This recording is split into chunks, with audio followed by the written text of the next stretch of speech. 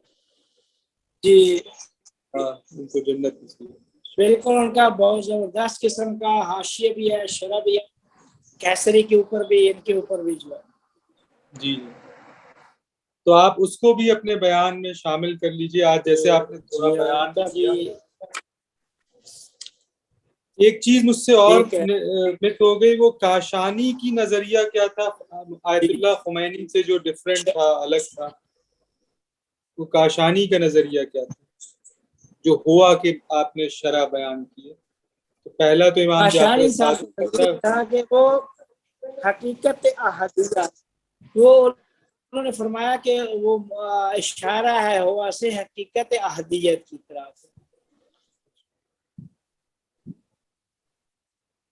وہ ذات جس میں کسی قسم کا کوئی اور وجود کیا نہ، کہتے ہیں کوئی اور وجود کوئی نہیں، اعتبار نہیں ہے، صفت وغیرہ۔ جی جی جی السلام علیکم۔ السلام علیکم۔ السلام علیکم السلام ورحمۃ اللہ۔ میرا یہ ذہن میں بات آ رہی تھی کہ جو ذات کا جو لیول یا مقام ہے، وہاں تو کسی قسم کا تعین یا اعتبار یا نسبت کا وجود نہیں ہے نا، مطلب تو مطلب کہ کوئی ذات جو ہے جسے کہتے ہیں کہ وہ اس کی کسی کے ساتھ نسبت نہیں ٹھہرائی جا سکتی، نہ تعین ہے نہ اعتبار ہے۔ لیکن یہ جو توحید احدیت ہے، مطلب توحید احدیت اٹ سیلف بھی تو ایک تعین ہے نا، ایک تعین کا مقام ہے نا، تو ذات اگر ہر قسم کے تعین سے پاک ہے تو وہ اس سے اوپر ہی ہونی چاہیے۔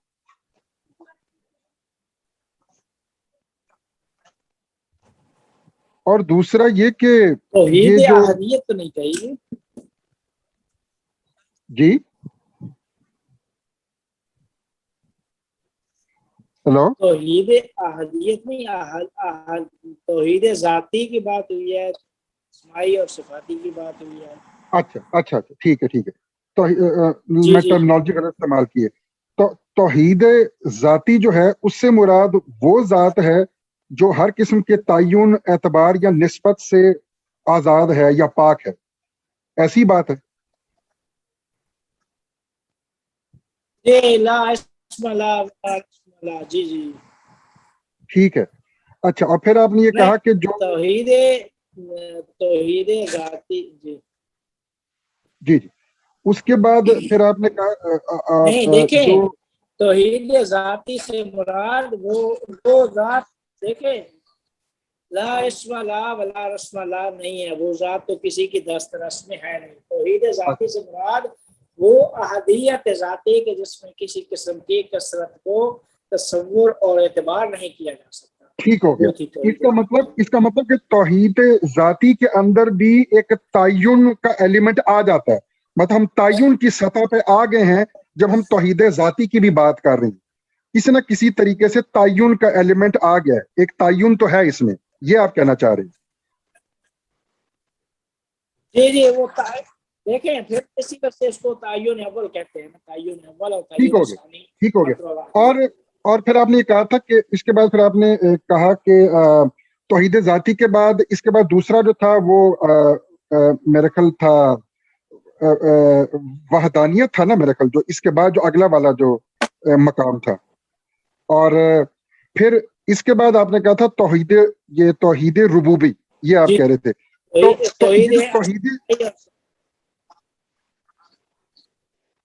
تو جو عیان الثابتہ ہیں وہ یہ توحید ربوبی کے مقام کے اوپر آ کے ظاہر ہو رہی ہیں یا آیا ہو رہی ہیں یا اس طرح ہیں؟